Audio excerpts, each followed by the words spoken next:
Galicia comenzou a cooperar no ano 1992, pero non sería ata 2021 cando se oficializou Cooperación Galega, unha denominación que define o conxunto de iniciativas que no eido da cooperación ao desenvolvemento se financian dende os orzamentos xerais da comunidade autónoma.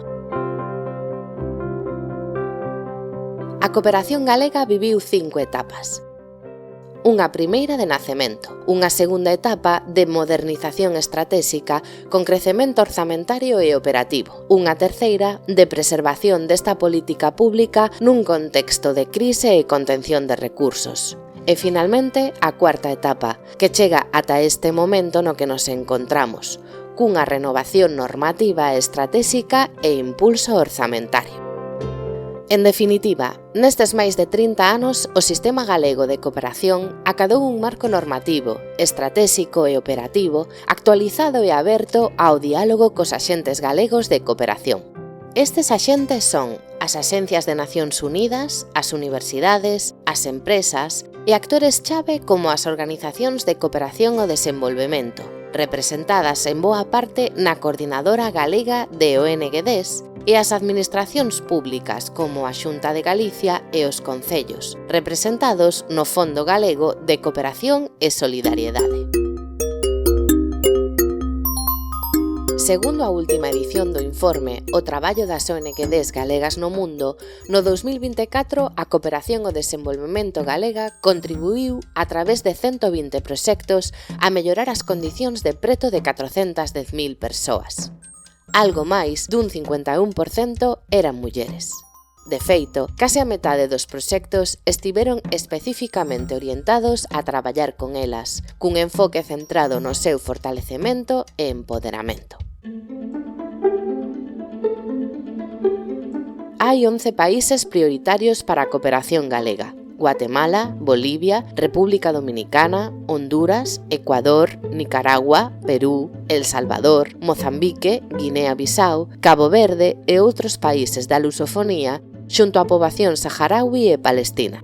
Nos últimos 20 anos, estes países supuxeron o 90% dos proxectos, pero non son os únicos nos que a cooperación galega ten presenza.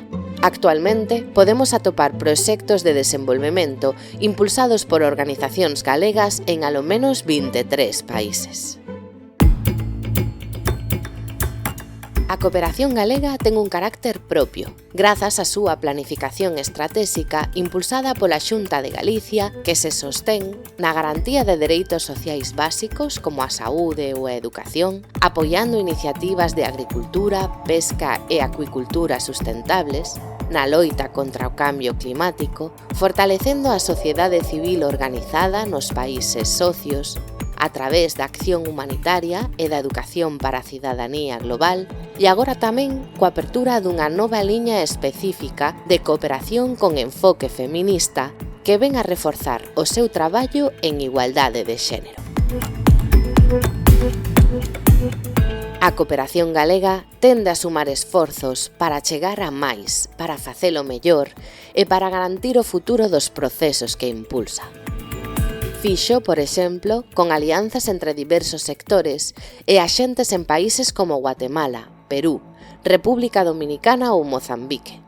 Pero tamén suma esforzos aquí en Galicia, tecendo rede tanto con entes públicos e privados.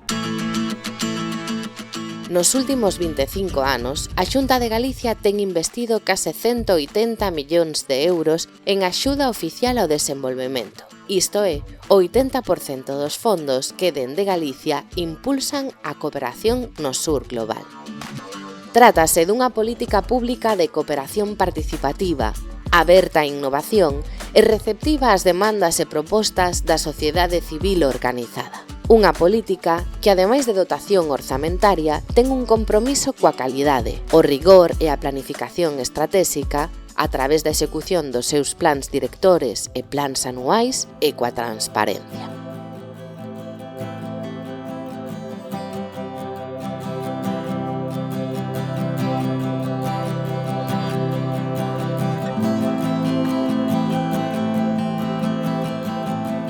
Vivimos nun contexto global con 56 conflictos activos, máis de 122 millóns de persoas, a maior cifra da historia, obrigadas a desplazarse, e unha profunda crise climática que impacta especialmente nos máis vulnerables. Nesta situación, a aposta pola paz, pola xustiza social e polos dereitos de todas as persoas é máis importante que nunca. A cooperación galega leva máis de 30 anos adicada a este labor, pero non o fai soa. Máis de 26.000 persoas en Galicia, entre socias, voluntarias e traballadoras, sosteñen, por exemplo, as ONGs. Pero tamén milleiros de persoas a sosteñen no sur global, dende as organizacións socias ata as persoas e comunidades que fan os seus proxectos e conquistan dereitos e oportunidades.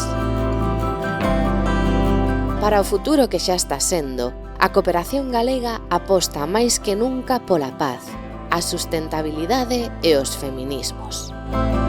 Por tecer relacións de apoio e axuda horizontais entre iguais que axuden a construir un mundo máis xusto.